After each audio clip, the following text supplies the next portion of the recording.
evening time period. And Prasad, good to see you as well. Thanks for being here.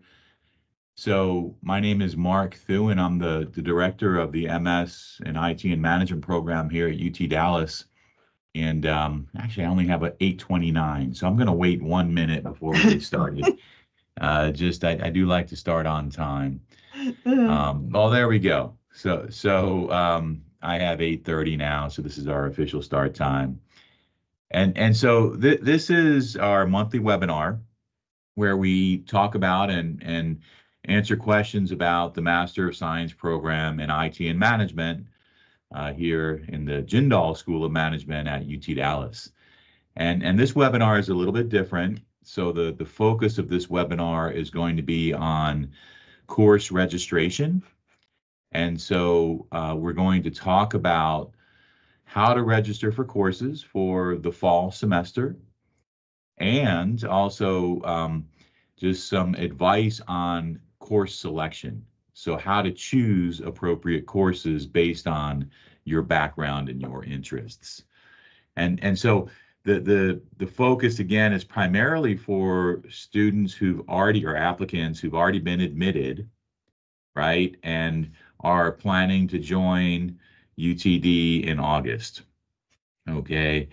Most of the monthly webinars have a broader focus in that, we're answering questions about the application process, what's required, just some general background information.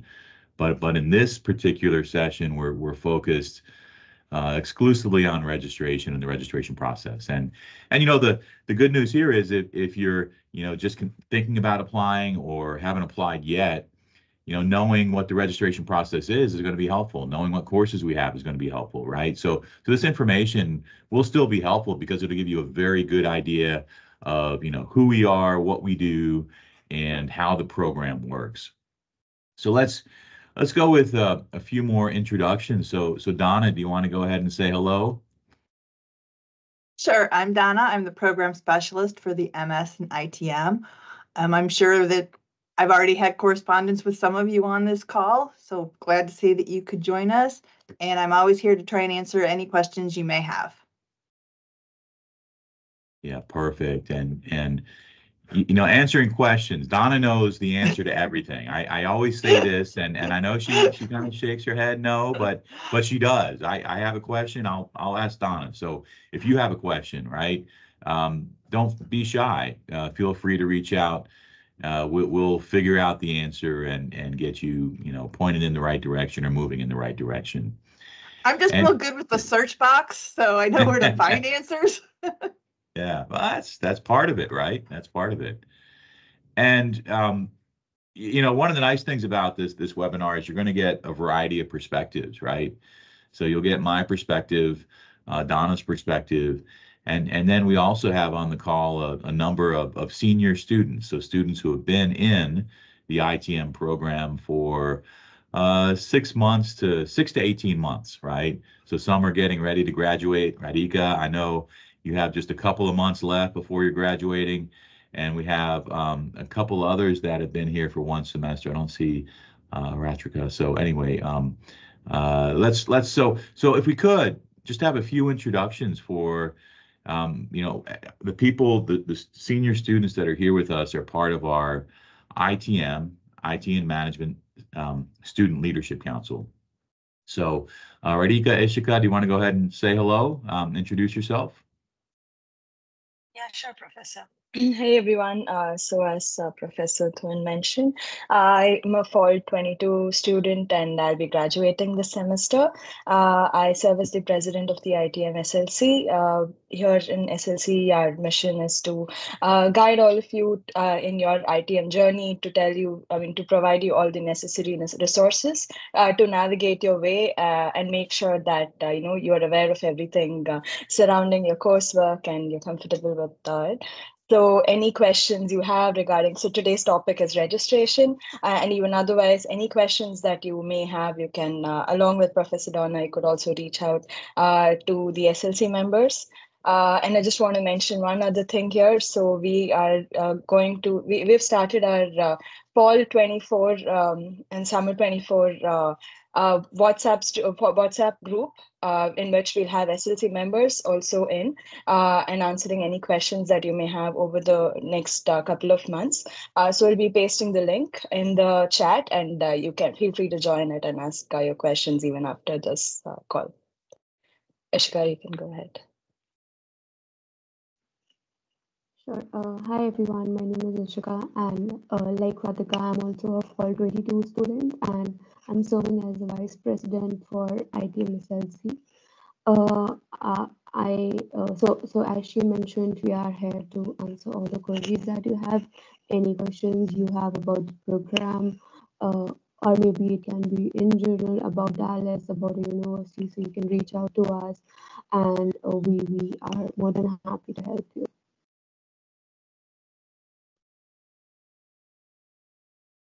Yeah, perfect. All right, thank you, thank you. So you know the WhatsApp group is I'm just gonna give a quick shout out for it, right? It is very helpful if you have just a quick question. You know, just join the group, type it in, and you'll get a response just about immediately, right? Maybe not always, but you'll end up finding an answer to your question very, very quickly, and you'll also, you know, have a chance to meet other people in the program, right? So it's a really nice kind of community that helps others and helps ITM students navigate through the program.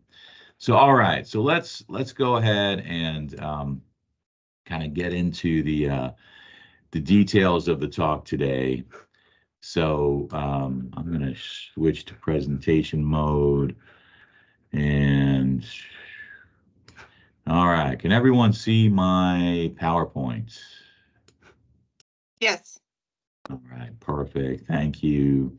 Yes. So, yeah, all right, great. So again, this is all about this webinar. The focus of the webinar is on registering for classes for fall, and if you're starting in summer, I think I saw a comment in the chat window. If you're starting in summer, this process is the same, right? So, you know, on this title slide it says fall 2024, but the same information applies for summer 2024.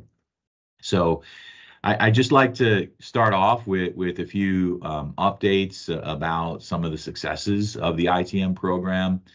So U.S. News and World Report comes out with a program ranking every year, and Information Systems we're consistently in the top 15 in the nation.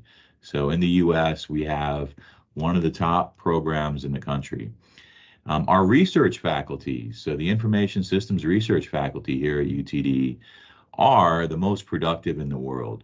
And this is for the time period 2021 to 2024.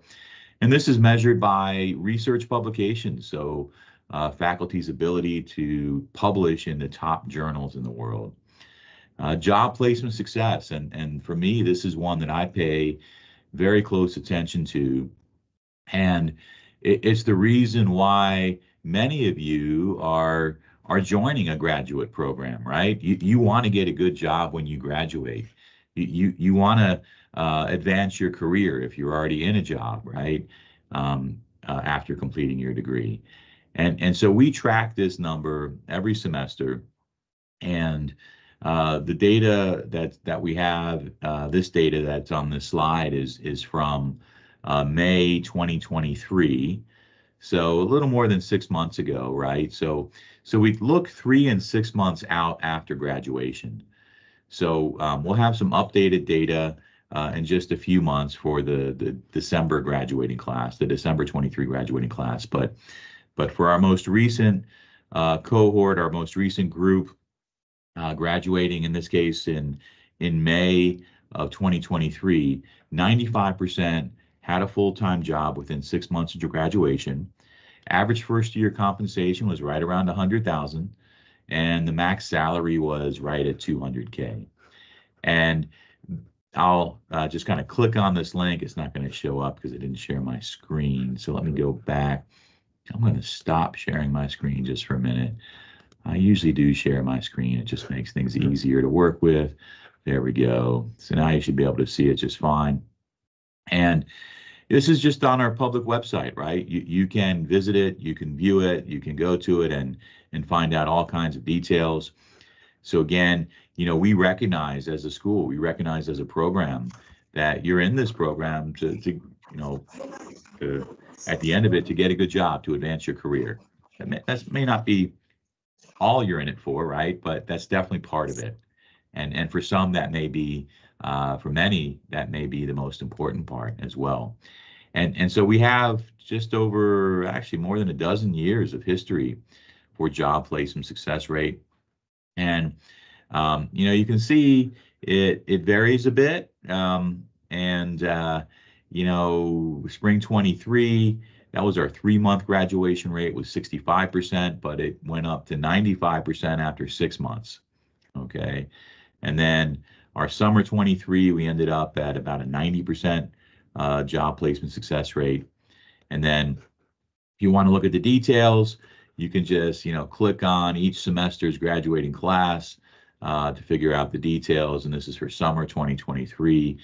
And each row represents a graduate of the program, the employer they went to go work for, and their job title. Okay.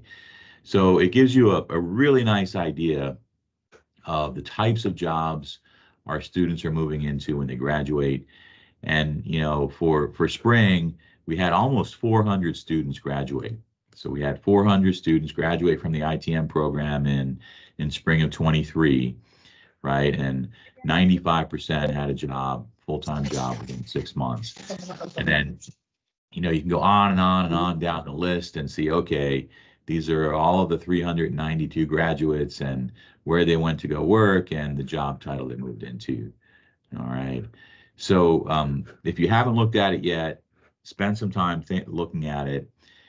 When I start to get into more details about registering for courses, one of my pieces of advice is to kind of begin with the end in mind. Have an idea of what your target career path is, what you want it to be. Okay. So by knowing what type of job you want to move into, you can, take courses, join clubs here on campus that help you move towards those goals. All right. So if you're unsure, that's okay. If you think it might be A or B, right, that's okay too. But obviously you want to spend some time thinking about the future because that's going to help you come up with the most effective plan possible. We also want your time here. We want you to be satisfied with your experience, and we want you to grow and develop, and really take your career to that next level. And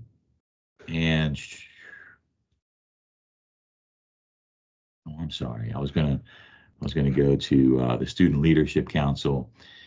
And so, you met Radhika, you met Ishika just a few minutes ago, and you'll see, and Kita, she's not here, but she's almost always here. Anyway, she's a newer student, so she just started last semester.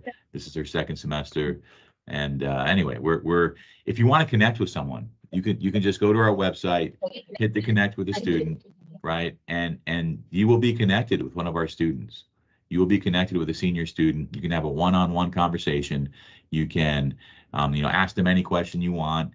It doesn't just have to be about curriculum. It can be about, life in Dallas, what it's like, where the good places are to eat, where the good places are to shop, and where the good places are to go have fun. So we found that peer-to-peer connection is very valuable as you move through the program. So don't be shy about reaching out. All right, so let's get into some of the details about the how-to, okay? And this page right here has just a number of links that are super important as you move forward. And this first one, when it comes to registration, is the most important link. You should open it up, click on it, and bookmark it, okay? So on this page, we have posted step-by-step videos, and these are really short videos. Most of the videos are, 2 or 3 minutes at most, but they're videos on what you need to do to register, right? So This one's 35 seconds, so not terribly long. Access the academic calendar. And it'll tell you exactly what you need to do. And so in order, this is what you're going to want to do. You're going to want to review the academic calendar, right? And there are two videos for this. So they're both less than a minute. So again, very straightforward. Registration. And then step 2, check your enrollment date. Step 3, if you have academic holds, clear your academic holds, so on and so forth, plan your schedule all the way down to the bottom, okay? Register for classes, how to add, how to swap, how to drop, and so on and so forth. So the how-to piece, kind of the mechanics of working with the systems is all on this page, the registration page. And they're videos, they're very straightforward. With a lot of things on the web these days, right? You can kind of go there, point and click, and figure it out on your own. In this case, you should watch the videos first. Yeah, you can point and click and find your way around, but there's some intricacies that are important to understand, and some steps you want to go through, and some connections about how things relate to each other that you want to understand before doing it. So just make sure you spend a little bit of time watching the videos. You're going to hear us talk about Orion. Orion, sometimes it's called PeopleSoft, sometimes you'll hear it called Galaxy, but Orion is the official system of record here at UT Dallas. So when you register for courses, you're actually going to be doing so in Orion. And again, our advising videos have all the details about how to do that. When you get a grade, when you want to look at your transcript, all of that happens in Orion. Your personal information, so your address, your email address, your phone number, all of that gets stored and recorded in Orion, right? So this is our official enterprise system, our official system of record for students, for staff, for everyone here at UTD. So you'll hear us talk about it from time to time. Coursebook is another resource, another website I'd like to mention. And so this is again, another one you should really bookmark. And this is well, it does two things. One, it provides you with kind of a faster, simpler interface for browsing and searching classes that we offer. And it also lets you, view historical classes and the syllabi for historical classes. So what was taught previously, and the details about each of the courses that were taught previously. And you can also look up and check out student evaluations of instructors to get some additional information as well. So this is I like just kind of the Google search interface. So it's very, very straightforward. And it's read only. So you're not going to be, entering your course schedule here. It's just to get information. All right. So if you want to view all the classes we're offering for fall 2024, right, I can just type in MIS, and that's the prefix for the MIS courses in ITM, and we can see everything that's being offered. Okay. And so each row represents a semester-long course, and we see a course on digital strategy, right? And if I click on it, I can expand it. I get some additional details. I'm going to get the course description. I see the time and schedule listed here. So 4 to 6:45 on Mondays. I see the room location, right? And if I continue to scroll down, if there are any, prereqs, you can see the prereqs. I can actually see, where in our building this classroom is located. So your, first day of class on August 19th, you can, know where to go and how to find the class, so on and so forth. Okay. And so, there are several other detailed tabs. So the syllabus hasn't been posted yet. The syllabi will be posted typically, a week before classes start. So as instructors, we're updating our course syllabi all the time.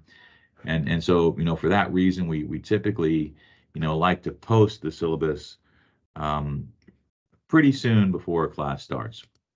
Required textbooks will be listed here, evaluation, instructor CV, so on and so forth. And so again, this is information, and we also have historical information. And if you want to go back and say, okay, let me look for some additional details about an instructor that taught a class previously. Maybe I want to see or browse their CV, their resume, right? And so Vasant has taught managing digital strategy for us before. He's going to be teaching it for us again in the fall. You'll notice a number of the sections had just kind of a blank for the instructor, and we're in the process of filling out that information, finalizing that information. So I can tell you for fall, Vasant is going to be teaching managing digital strategy again.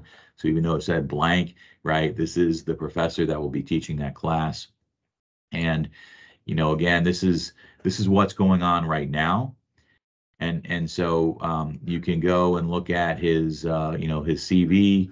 That's one of the tabs. Open it up, browse it, find out all about him. He's a wonderful guy and great guy, and he's actually an adjunct faculty for us.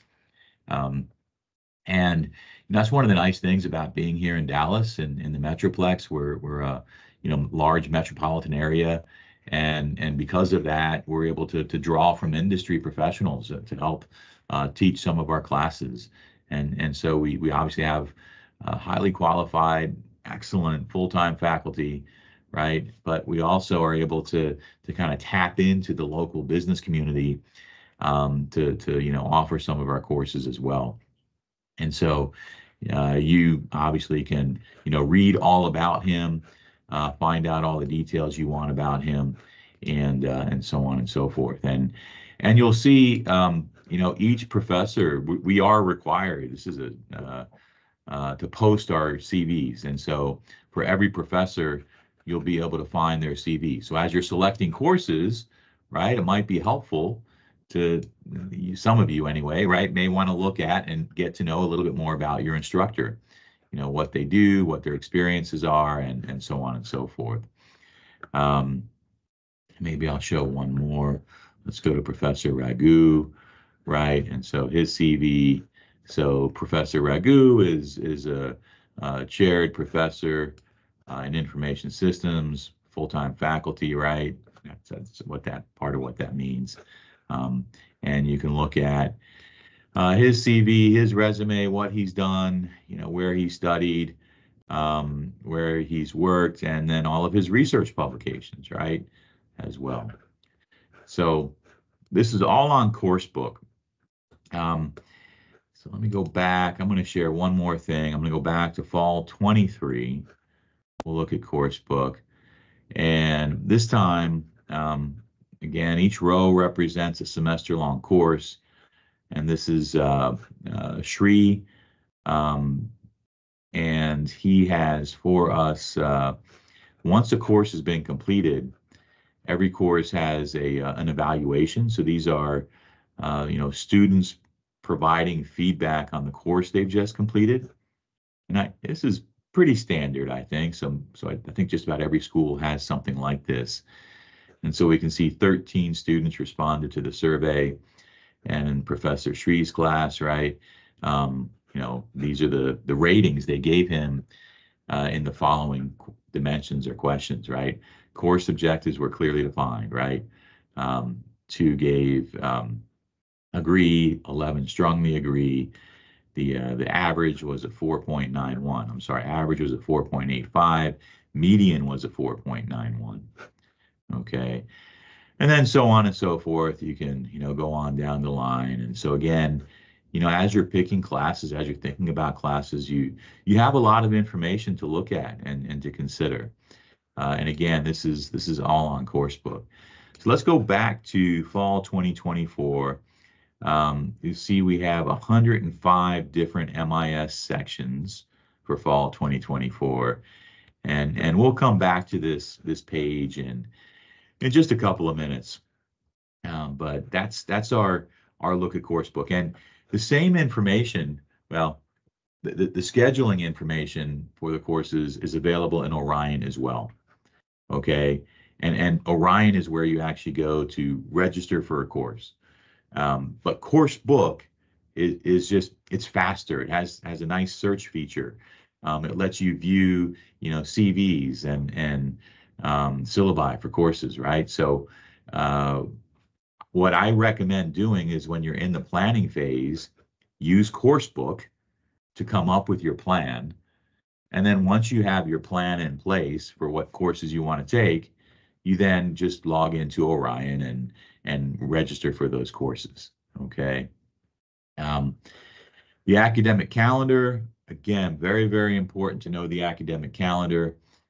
It has key dates that you'll want to pay attention to over the course of the semester. The dates, obviously are going to change a little bit each and every semester. And let me open this up a little bit. And so, things like when do classes start? That's pretty important to know. So classes start Monday, August 19th. And for graduate classes, most of our graduate classes meet one time a week for 2 hours and 45 minutes. And so what that means is if you sign up for a class that meets on Wednesdays from 4 to 6:45, right, your first class would be on Wednesday, right, August 21st. It wouldn't be on this Monday, August 19th. I think that's hopefully pretty obvious as well. Registration. So schedule for fall went live on March 25th. You can now log in to Orion and view your registration appointment date. All right, and I think that is step 2 in our registration videos. So if you go back here, and I want to talk about this a little bit because it is important to understand. Yeah, so it's this step number 2, right? So everyone at UT Dallas has a registration date that they're assigned, an appointment. And the date is the earliest time you can register for classes for the upcoming semester. Registration dates are assigned based on number of credit hours completed. So senior students who have completed many credit hours get earlier registration time slots. Okay, so your registration appointment, you can go in and view it now, and for some who've been around a long time, right, their registration appointment is going to be April 1st or April 2nd, which is the Monday or Tuesday, the first couple of days of when registration opens up. For others who are new, brand new students, right, your registration appointment is going to be, maybe the 5th or the 6th or, later on in the week. So make sure you know what your registration enrollment date is. And that is when you should go to Orion and sign in for courses. Don't wait. And that's a big point I want to make. It is we're a little bit different, I think, than many schools, right? And one of the ways we're different is you can sign up for your courses before you actually set foot on campus, right? So here we are, end of March, and you can actually pick your classes now, and you should pick your classes now, right? You can register for your classes. You don't have to pay for them now, but you can register for your classes now so that you have a plan in place. And it's just one less thing to kind of worry about, or one less thing to do as you're transitioning from, your full-time job or, your home, wherever you are, right? You already have your schedule in place. You already have your courses in place. So you know what you're going to be doing for the course of the semester. And it sounds like it's kind of a small difference, but it's really been impactful when I talk to students, right?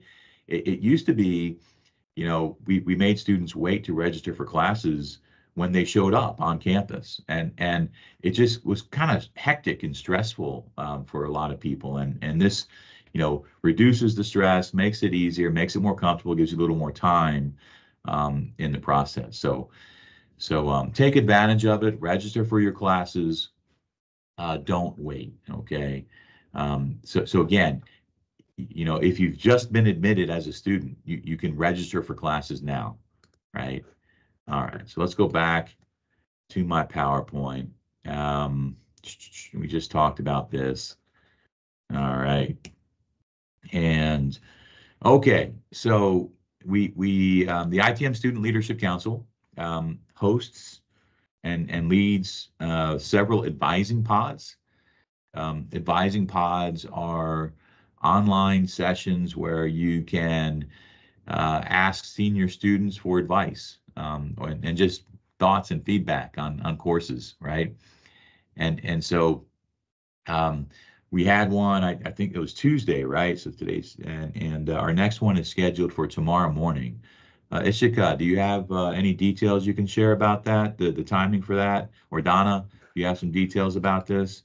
Is Radhika, I think Radhika had to drop off. She told me about having to drop off. So we have an advising pod on Friday morning. Yes, I will post the details in Yeah, the link. It is tomorrow morning, 9 to 10 a.m. Dallas time. So if you want some one-on-one attention from a student, you have some specific questions related to yourself and what you're wanting to do, our SLC members are going to be there to help you out. And it's a great chance to, one, get to know some of your fellow classmates before you arrive, and two, get some information from a student perspectives on courses and how to proceed. Yeah, perfect. And again, we intentionally picked the date for our advising pods to align with registration. So this is, this week, next week is really your time to come up with your plan.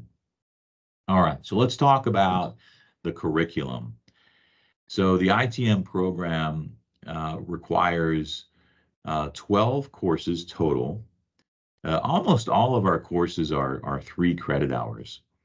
So you'll see sometimes semester credit hours or SCH used to refer to a course. And so, 12 courses times 3 credit hours is 36 credit hours.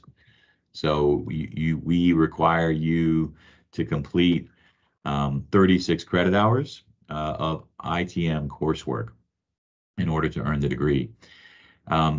Many of you, so we have a program prereq called professional development, and that's a 1 credit hour course. And if you do not have significant U.S. work experience, you are required to take professional development, this 1 credit hour class. So if you don't have prior U.S. work experience, you're going to be taking 37 credit hours. All right. If you have prior U.S. work experience, you can waive the PD requirement, the professional development requirement, and you don't have to take it. The professional development course is all about navigating the U.S. job market. It's about understanding how the U.S. job market works, how the hiring process in the U.S. job market works. So in that class, we're going to, help you build a resume. We're going to help you learn about the job search process, the interview process, right? We're going to help you learn how to interview effectively online, with a variety of tools and resources. It'll talk about networking, how to network to, connect with others who are looking for jobs. You'll be creating a LinkedIn profile, right? You'll also go through just some business understanding about some employers in the area to understand who's hiring and what they're hiring for. So that course, it's intentional that we make you take it in your first semester, right? Because we want you to get plugged in to the job market and understand how it works. All right. So, So we have 6 core classes and 6 elective classes. The core classes you're required to take are split evenly between Business Core and IT Foundation. The elective courses are split into and divided into tracks, and we'll see what each one of those looks like. So um, the IT Foundation, and these are classes everyone is required to take. Everyone's required to take systems analysis and project management. We don't offer Java anymore. Everyone is required to take an object-oriented programming class. In our case, in your case, right, it's going to be Python. And then we offer two different data management classes to choose from. One is MIS 6326 Data Management, and it focuses on SQL and traditional relational database management systems. Okay. We have another data class called Database Foundations for Analytics. Its prefix is BUAN 6320, BUAN 6320.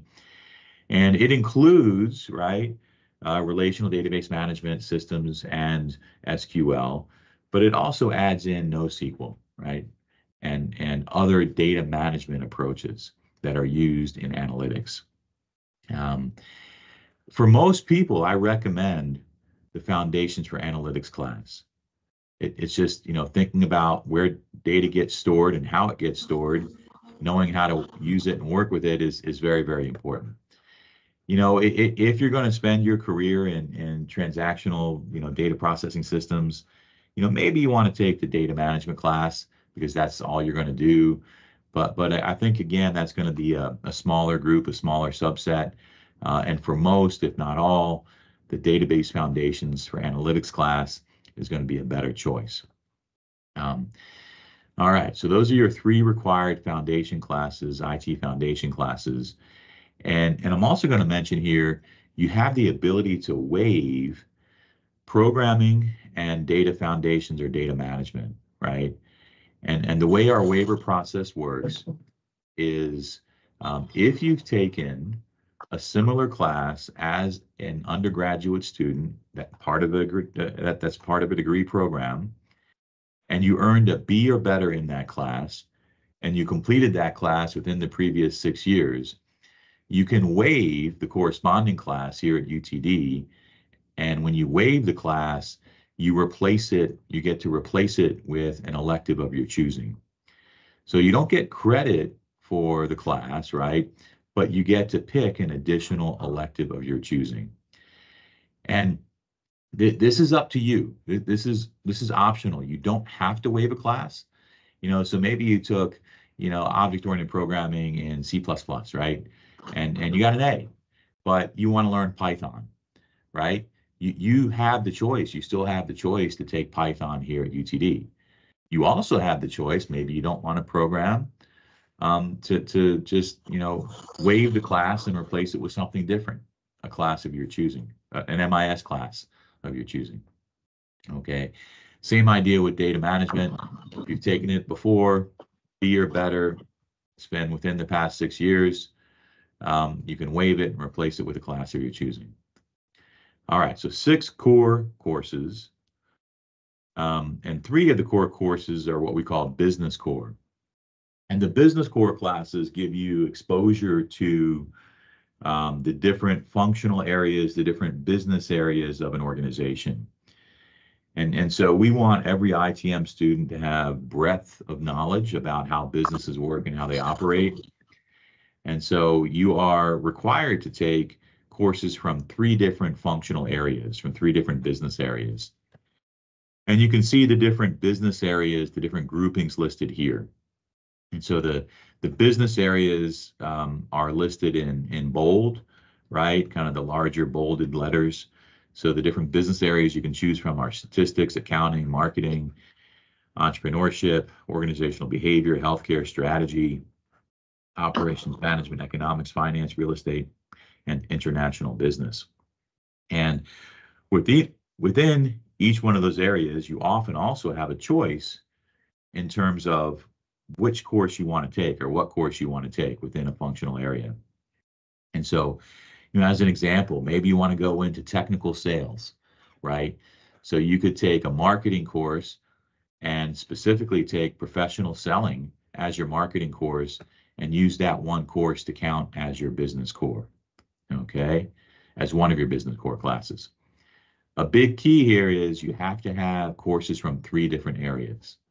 So what I mean by that is, one stats, one marketing, maybe one healthcare, or one accounting, one finance, and one economics, right? Maybe one operations management, one strategy, and one innovation and entrepreneurship. Lots of combinations are possible, but you just can't take all of the courses from a single business area, okay? So you cannot take all of your courses, for example, from operations management. You need that breadth of coverage. So this is where, having an idea about what type of career path you want to pursue is very helpful, right? You want to pick classes, business core classes, that are aligned with your goals, your future career goals. So again, if you're interested in technical sales, right, I would definitely take that professional selling class. You might also want to take an innovation and entrepreneurship class, and then maybe a negotiation and dispute resolution class as you're negotiating contracts, right? So lots and lots of combinations, lots and lots of flexibility. All right. And I already talked about this. So we have Python as an IT foundation, data foundations for analytics, which is the one I recommend for just about everybody. And then systems analysis and project management is another core. So within ITM, we have 7 different tracks, and all of the elective courses are grouped and categorized into tracks. The tracks are optional, so you do not need to complete a track. You have flexibility. Tracks provide you with an opportunity to specialize or to be more of a generalist, right? So maybe you love cybersecurity, that's what you want to do. You could take all of your elective courses from just the cybersecurity management track. Or maybe you want to be a product manager, right? You can take all of your 6 elective courses from the product management track, right? So that would be a very focused, specialized approach. Again, lots of flexibility here. The other end of the spectrum, you can be a generalist and maybe take, one course from 6 different tracks listed here. So one enterprise systems, one cyber, one analytics, one cloud, one product management, so on and so forth, right? Or maybe you want to do, 3 courses in 2 different tracks. Combine analytics with product management. So 3 in analytics, 3 in product management. Or maybe you want to do 2, 2, and 2. 2 in analytics, 2 in cyber, and 2 in enterprise systems, right? Or 3, 2, and 1. Any combination of 6 works. All right. But again, you want to have an idea about your future career goals, your future career path, what you're working towards. All right. I included these slides, for a couple of reasons, really. One is in case we get some questions, but 2, in each one of our tracks, and this is unique, this is different, this is something special about UTD. And in each track, we offer dozens, right? Literally, I think this is 24, just about, courses. So each bullet point you see listed here is a semester-long course. Okay, and almost no other school in the world is able to offer the breadth and depth of courses that we have. So for each one of our tracks, you're going to have, typically 10 or so, at least 10 or so courses you can choose from. Some will be a little bit less. We've actually added a course here that's not listed. So we have a new course on identity and access management. So in the cybersecurity track, right, we have 6 different courses: the fundamentals, datacom, forensics. I don't have threats listed either. So we have a threats class. So that's actually 7 courses. Product management. There's also a new one that's not listed here. It's going to be part of the fall catalog. It's practical, user-centric web development. That name kind of explains it all. So if you're a product manager, you may want to take that class. So, we're obviously looking at our curriculum, making changes to our curriculum, adding courses all the time. Enterprise systems, we are an SAP University Alliance member. We have been for, wow, probably 20 years, close to 20 years, if not more. And what that means is, as a student, you get access to the SAP platform when you take an SAP related class. So in this enterprise resource planning with SAP class, right, you're going to get to work hands-on with the SAP platform, the SAP system. Supply chain software, business data warehousing, so on and so forth, IT consulting, healthcare. All right, so those are, I know I went through that fast, but again, I'm anticipating that we'll get some questions about tracks in a little bit. So let's talk about your specific plan. All right, and I just have a couple more slides, and then we'll open it up to questions. So again, begin with the end in mind. Identify a target career path. So do you want to, be a cybersecurity expert, cybersecurity manager? Do you want to be a product manager? Do you want to be a data analyst or a data engineer? Do you want to be a software engineer, right? Those are all possibilities. The world of ITM is big, it's broad, it's diverse. Try and think about what you want to do for your future career. All right, so that's my first step. The second step for registering is, and this is, again, it's an option, it's flexible. About 60% of new students take 10 credits in their first semester. So that's 3 credit hour classes plus professional development. About 40% take 4 3 credit hour classes plus professional development. Okay, this professional development class is pass fail. And again, it's all about navigating the US job market. And it's an 8-week class. Okay. And so whether you take, 10 credits or 13 credits is up to you. And I just, some people want to take more, some people want to take less. It just kind of depends on your background, your needs.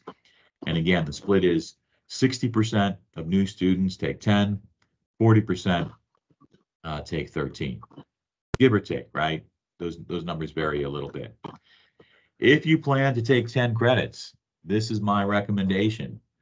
Take your 1 credit professional development, if it's required, and then register for 1 business core, 1 IT foundation, and 1 MIS elective. So the business core, you saw you have a large list of business areas to choose from, and you should take one your first semester. For anyone interested in analytics, okay, you should take statistics and data analysis as your business core. This is important, what I'm about to share, because this kind of comes up from time to time. So in statistics, the statistics area, right, we have 2 course offerings. And if you're interested in analytics, you should take a statistics class. And you have 2 choices. If you are interested in advanced analytics, so you want to take machine learning, you want to take natural language processing, you want to take causal analytics and A/B testing, right? We have a wide variety of advanced analytics classes, data science-based classes, right? If you're interested in analytics, advanced analytics, you're going to want to take OPRE 6359, Advanced Stats for Data Science, okay? And you're going to want to do that in your first semester. This advanced stats class is a prereq. It's a prerequisite requirement for many of the advanced analytics classes. And so you'll want to take this class first. If you're interested in analytics, but don't necessarily want to go the advanced analytics data science route, right? I recommend taking statistics and data analysis. Again, a very good choice, a very good course. And You need to decide this in your first semester, and it's important to decide because you cannot take both and count both towards your degree. You can only count one or the other. So if you take 6301 and then later on you decide you want to take 6359, right? The only way to do that is to not count your first class. So you'll have to pay for another class, another 3 credits. And so that's why I'm really trying to emphasize this early on. Okay. So, obviously other career paths have lots of choices, lots of opportunities, lots Don't of you have options to choose from. Don't you have 2 courses? Say that again.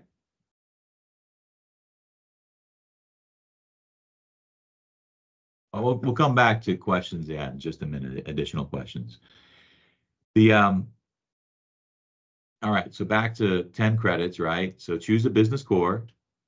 And again, you want to choose based on your target career path. The IT foundation for most, if not all, I recommend taking database foundations for analytics. That's for your first, ITM class. That's just about the perfect one to take. It really sets you up well for the future.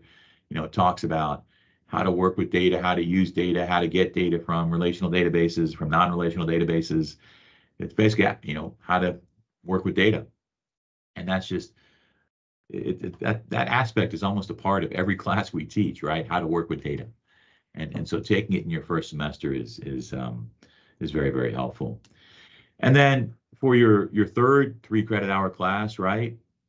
Choose an MIS elective from a track of your interest, right? So if you're interested in product management, choose foundations of product management, digital product management, right? If you're interested in SAP, right? Choose our enterprise resource planning with SAP. If you're interested in cloud computing, right? Cloud. We have a fundamentals of cloud computing class. So for each one of the tracks, yeah, we do. For each one of the tracks, we have kind of a foundations class or an introductory class, right? And so that's your third class would be, well, I guess your fourth class, depending on whether or not you need PD, right, would be this elective course. All right. If you plan to take 13 credits, the structure is pretty similar. So 1 business core, 1 IT foundation, which is database management, or database foundations for analytics, sorry, and then 2 MIS electives or 2 elective courses. Okay, so that's the only difference. All right, so let's, There is something I want to say on number of credit hours. There have been a couple of questions in the chat and people are saying, how many credit hours can I take? Can I take 18 credit hours? Don't try and take 18 credit hours your first semester. Don't try and take 15 credit hours your first semester. There is so much going on during your first semester of adjusting to the university, adjusting to the professors, adjusting to everything that's going on. You think it'll help you get through quicker, but that only counts if you pass all your classes. And unfortunately, the more classes you take in your first semester, the more likely it is you're not going to do well in all of them. So our recommendation is don't try and take more than the 13 credit hours, which is 4 classes plus professional development. My recommendation is really don't take more than the 9 credit hours that you're required, that are considered full-time for your first semester. But please, please, please, I beg you, don't try and take 18 credit hours your first semester. Rant over, sorry, please continue. No, thank you, Donna. And, if you're kind of doing the math on the courses too, right? I said earlier, each 3 credit hour class meets for 2 hours and 45 minutes a week, right? So then, all right, if you take 3 classes, that's 9 hours plus 1 hour of professional development, that's 10 hours, and that doesn't sound like a lot of hours, right? And so, you know, and you know, for every course you take, we expect, you know, between 1 and 2 hours outside of the classroom for every hour you're in the classroom of time and effort. Okay, so keep that in mind. And also, we have, and this is intentional, a wide variety of extracurricular activities available for you, for our students to participate in. And so we have over 70 student clubs and student organizations. And these student organizations plan and schedule meetings and events with you know, a variety of organizations and companies.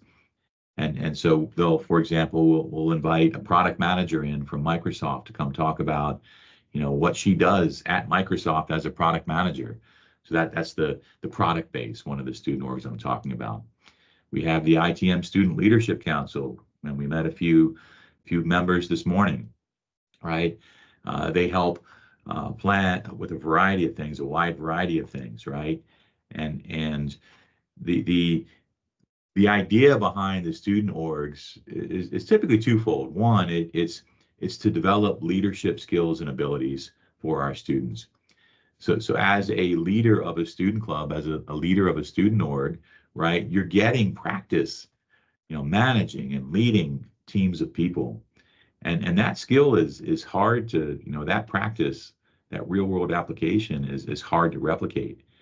And so we encourage everyone to join a student club to try and develop their leadership skills if you're taking on a leadership role.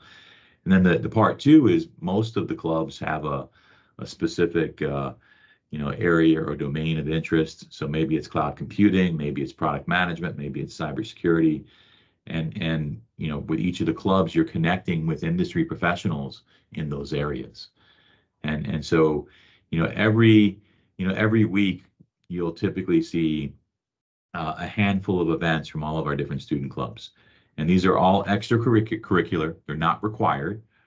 So, but we're, you know, accounting for the fact that, you know, you have extra time if you're taking 3 classes, and you should join a club, you should participate in a club, and make the most of your time while you're here. All right. So I have been talking for a while. Let's see what questions you have. So I know you've been asking questions in the chat window, um, and they've been getting answered. But if you have a question, go ahead and raise your hand. So and I'll call on you, right? So the you know, not the physical raise your hand in the video, but the, you know, the teams raise your hand, and I'll take a few questions and we can go from there. I do want to mention that I will be sending everyone a link to the video for this. The questions come up a couple of times, is can we get the video link? Yes, I will be sending out the link to the video. I will also include all of the links for the pages that we've discussed today, for coursebook, the registration page for advising, the academic calendar. So I will be providing all of you with that information.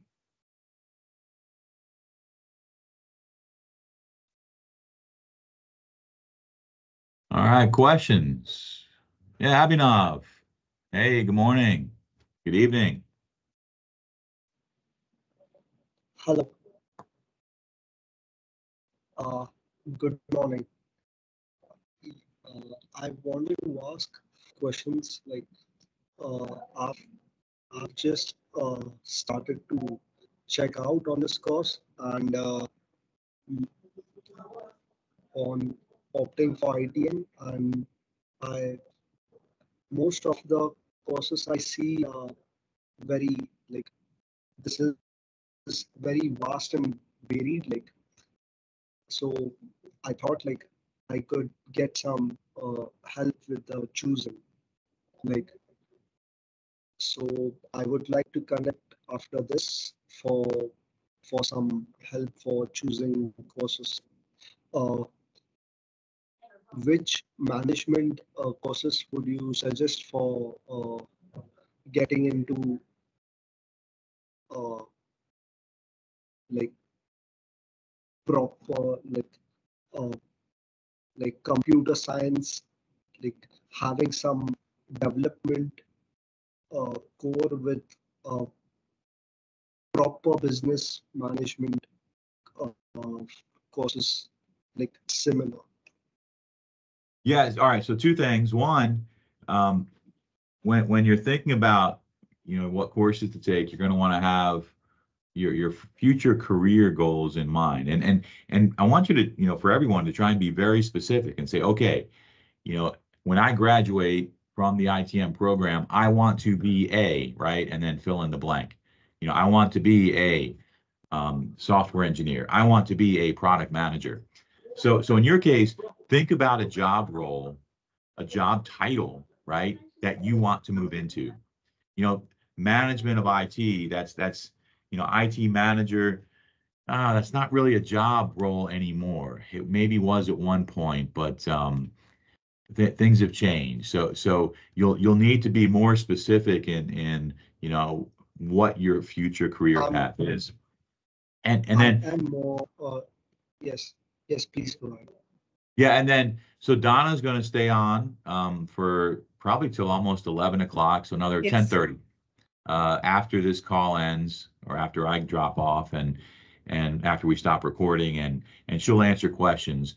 And then as we talked about earlier, we have a Friday morning, this is tomorrow, an advising pod.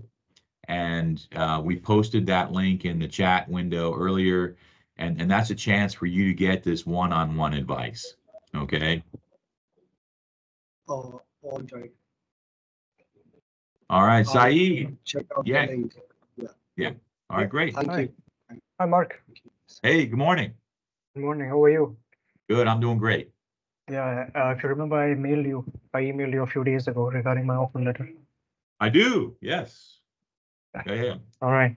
So I have a very basic question. I mean, thanks for the presentation, first of all, Mark, Nick, and everyone else, Ishika, whoever is part of this meet.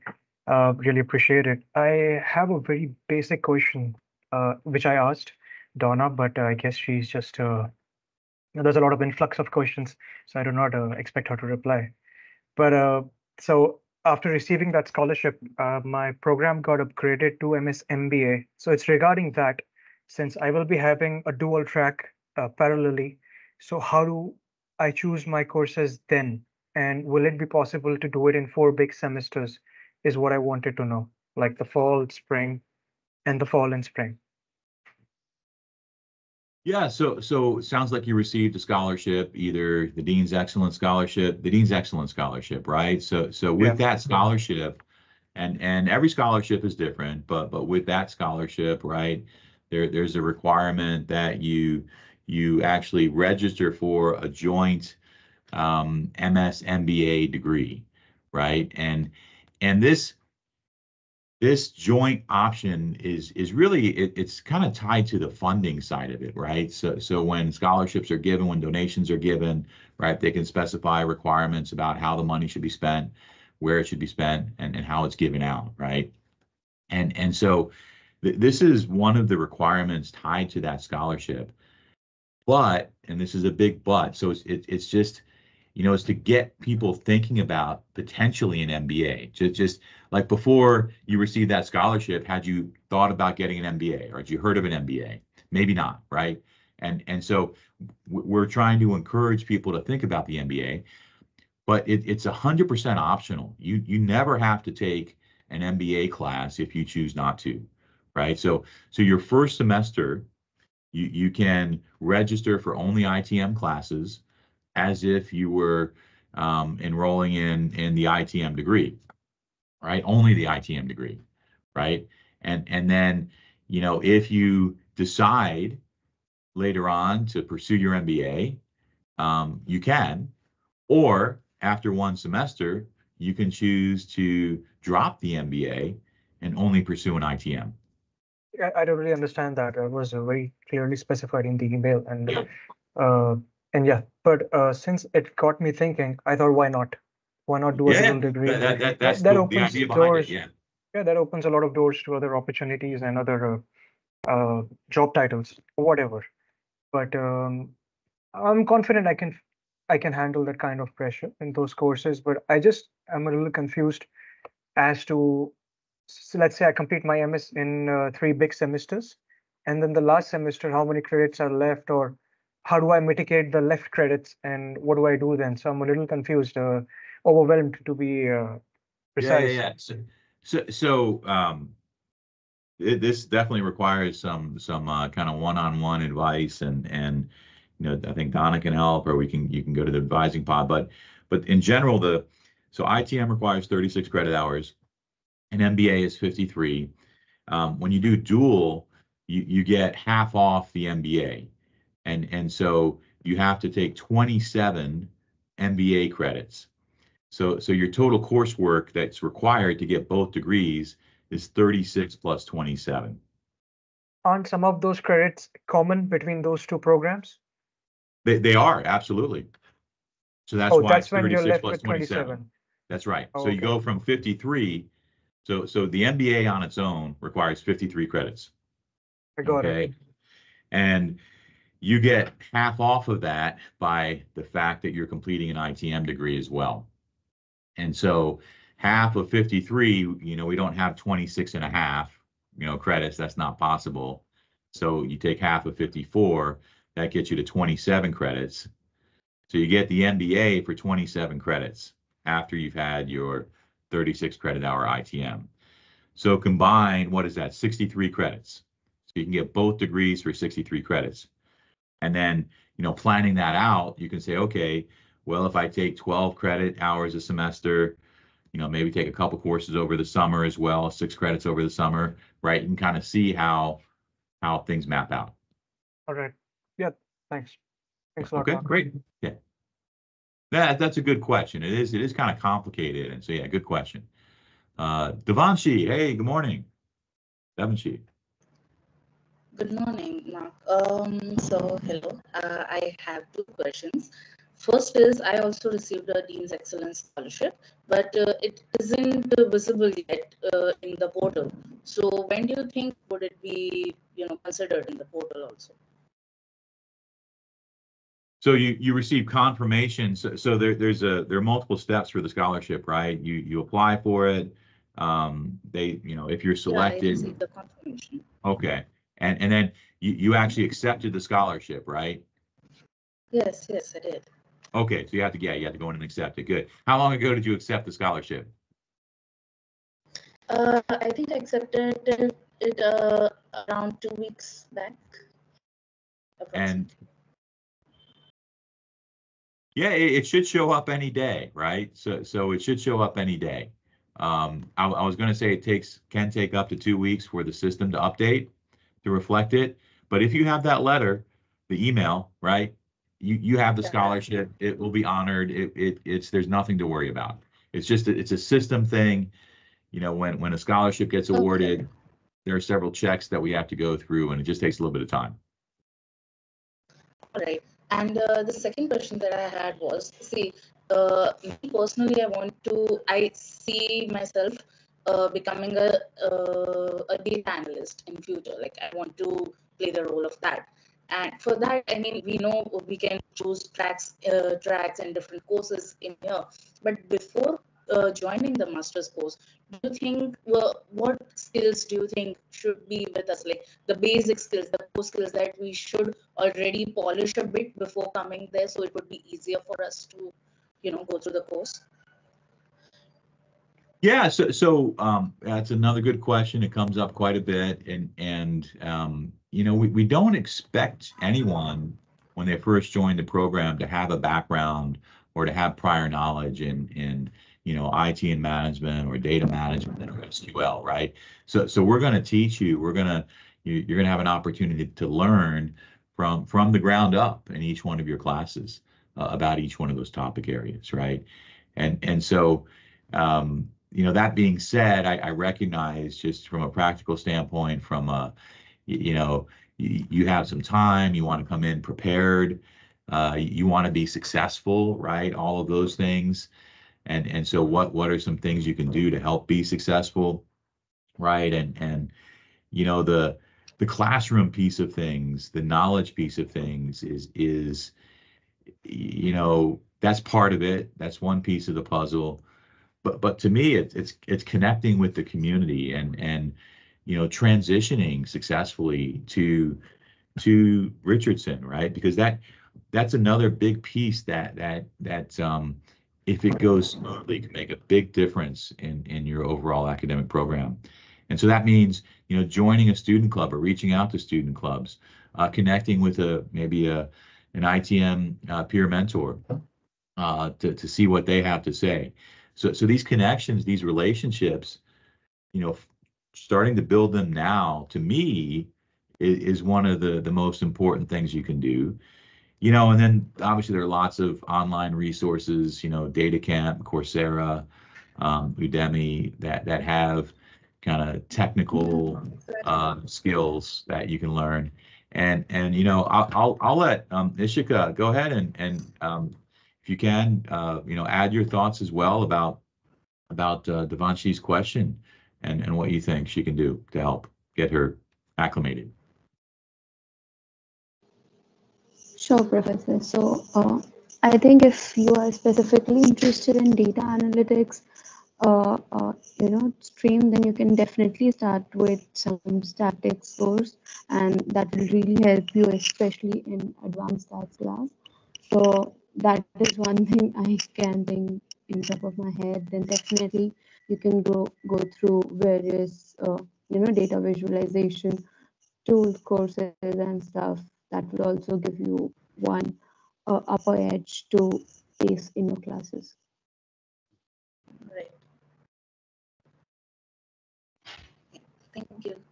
Great. No, thank you. Yeah. All right, Mahib. Hello, Hey, good everybody. morning. Yeah, I should rather say good evening. Yes, yeah. In different time zone. Okay, so my first question is, don't you think with the advent of Gen AI and everything, data analyst, business analyst, these jobs are basically, they're shrinking.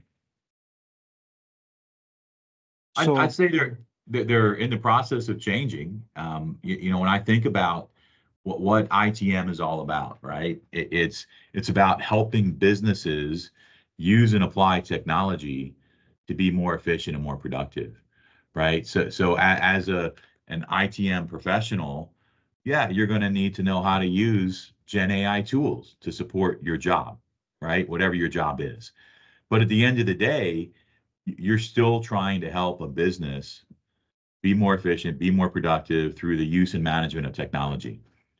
And so that's never going to go away, right? That problem statement. Will how that happens change a little bit? Yes. And are the classes we offer changing to meet that demand? Yes. Are some specific jobs maybe going to change? Yes, and be, greatly reduced. But that a lot of our jobs have analyst in the title or, product manager in the title. And when you're an analyst or a manager, you're often the one who's looking at that business technology intersection and trying to come up with the best solution. And that's always going to be around, right? And that's not going to shrink. If anything, I think it's going to grow in the near term just with demand from the new technologies out there around Gen AI. So, but your point, I think it is very relevant for certain jobs. So for like software development, for coding, application development, right? Everything I see says that that's going to change significantly. And, developers are going to be, 10 times more productive using a Gen AI tool than without the tool. And so that will potentially impact the number of software developer jobs out there, right? Through automation. So, the basics of writing code, that's going to change. You're still going to need a person, but you'll need fewer of them. Got your point, Mark.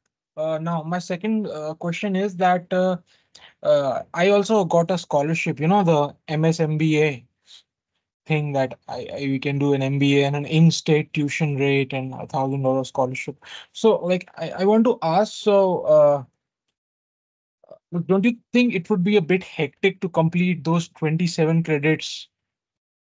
And the 36 credits of the MS course. Am I audible? First of all, I'd like to ask. Yeah, we can hear you. Yeah. So don't you think it's going to be a bit hectic, and is it doable? Have students done it in the past? Oh yeah, no, they do it all the time, but the thing is, you don't do it in the same period of time, right? So it's going to take you longer to complete both degrees if you choose to do both degrees, right? So if you just do ITM, most people complete it in 18 to 24 months. If you do ITM plus MBA, right, you're going to have 2 to 3 years minimum. Okay, and then one has to pay, one has to pay for the MBA part separately, right? If I'm not wrong. Well, yes, yeah. So courses, credit hours, yes, that's correct. Okay, because and also I've heard that since Dallas is a hot IT market right now after California and New York City, so do we organize any career fairs and things like that for employment? Yeah, we do. We have a career management center within the School of Management that has and hosts career fairs for ITM students, for analytics students, for all the different students we have on campus. The approach is maybe a little bit different than what you're used to, and we have in the first semester a class called professional development, and every student that doesn't have prior U.S. work experience is required to take it. And it's about navigating the U.S. job market, how to find that job. And when employers post jobs, we don't have a company coming to us and saying, hey, I want to hire 200 students from your ITM program every year, right? They may have a handful for us, but it's instead they're going to cast a wide net. Employers cast a wide net, right? So they're going to hire from every university they can, that's possible, in order to find the best student, the best applicant possible. So what that means is you'll need to be efficient and effective at navigating the job market, the job search process, right? And that's what professional development does. So we have resources on campus. We do have career fairs on campus. But the biggest part of the job search process is going to be your knowledge of how to navigate and successfully navigate the U.S. job market. It's just big. It's complex. It's a little bit chaotic, to be honest, right? So there's not as much structure around it, and so we're giving you the resources and the tools to help you be successful. Got your point, Mark. Yeah, and one last question. And because of I got this, 50% scholarship due to the in-state tuition rate. So is there any way this scholarship can continue for the next semester? Like if I score good GPAs, good pointers and everything? Yeah, so your scholarship is good for 2 semesters, right? So fall and spring. And then we do have continuing scholarships as well that you can apply for. My suggestion though is after 2 long semesters, you're going to be eligible for an internship. And for me, you're going to get the most value. Obviously scholarships are nice, scholarships are good. You should still apply for scholarships, right? But you're going to get the most value by finding a good internship, right? And hopefully that'll lead to a full-time offer as well. But yes, we do have continuing student scholarships. Okay. Okay. Now coming to internships, does the university helps student to, get an internship? Like do they help student make internship ready? Well, yeah, professional development, right? We just talked about that. So that class is all about connecting with and navigating the U.S. job market, both internships and full-time. Okay. Okay. Got your point. Thanks, Mark. That'll be all from my side. Thank you. Yeah. All right, Garrett. Hey, good morning. Long time no talk to you. Good morning, sir. Yes, I have a question about the. You talked about that the OPRE 6359 Advanced Statistics for Data Science is a requirement for machine learning. I am interested in machine learning. and I'm reviewing the syllabi for the different OPRE 53. I'm sorry, 6359 courses. A lot of them, advise that you be familiar with undergraduate statistics. I did take undergraduate statistics, but as you know, it's been a little while since my undergraduate. So, my familiarity with those concepts is, vague at best. And so I'm wondering if it might be a good idea then to just go ahead and take 6301 to kind of brush up, or what would be the best way to brush up if I want to take that prerequisite for machine learning? I Yeah, can good. go with this one. Yeah, go ahead. Yeah. We had it says advanced statistics. One, you cannot receive credit for both 6301 and 6359. So taking them both, you would only be able to receive credit for one of them. So we don't recommend it. I have discussed this with the instructors for 6359, and they do start with the survey and an overview and do a kind of refresher to make sure that you have the information you need before going into the other concepts. So while it says advanced statistics, they do start with some of the basics. They probably go through them a lot quicker, assuming you've seen them before and that's just a refresher. But trying to take both classes, once again, you would only receive credit for one of them. Okay. Does that answer your question? Yes, more or less. It sounds like you're saying essentially that you're confident that somebody who's able to make it into the program, make the GMAT Yes. requirements and so forth, would have the competency to take 6359 and be able to swim. Correct. I said, and that is based on what the instructors of the 6359 course have told me over the years. Okay, all right. Well, I may look for maybe some online statistics courses on Coursera this summer to kind of brush up. But I appreciate that, and that's excellent information. Thank you, Donna. You're welcome. All right, Hemang. And I have another meeting at 10, so I'm going to have to drop off here in just a minute or two. So this might be the last question. So Hemang, yeah, good morning, good evening. How can we help?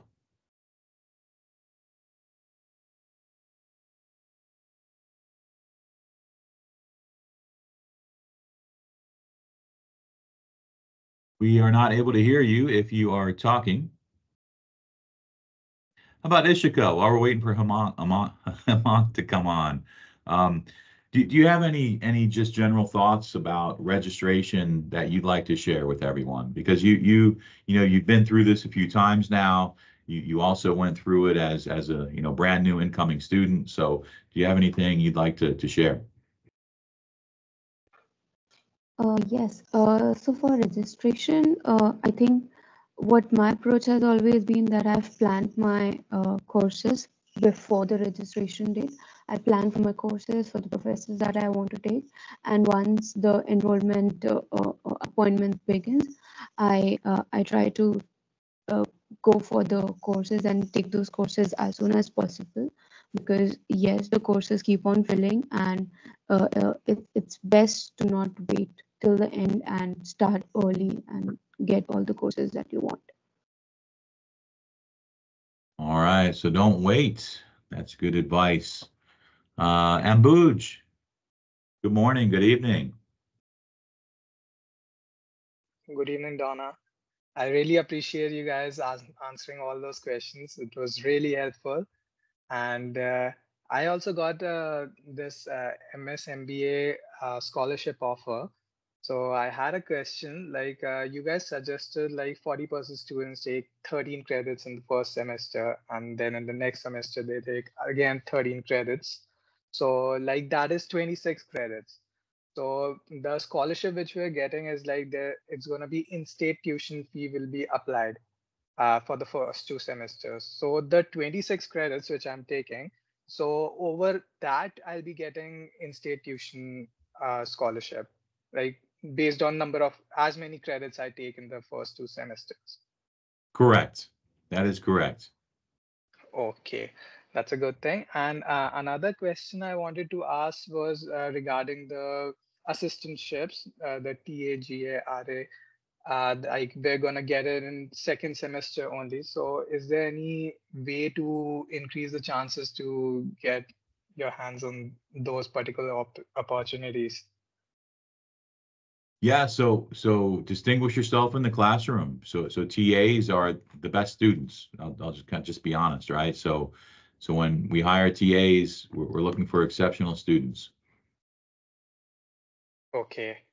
So that's the only way to go about it, to like Well, excel I in the mean, classroom. it's competitive, right? So we have a lot of applicants for the TA positions, and you know, there's been a process we go through to select TAs. We look at their background, their credentials, their GPAs, the courses they've taken, their prior work experience, right? And use all of that to pick the best. Okay, got it. Thanks a lot, Mark. All right, thank you.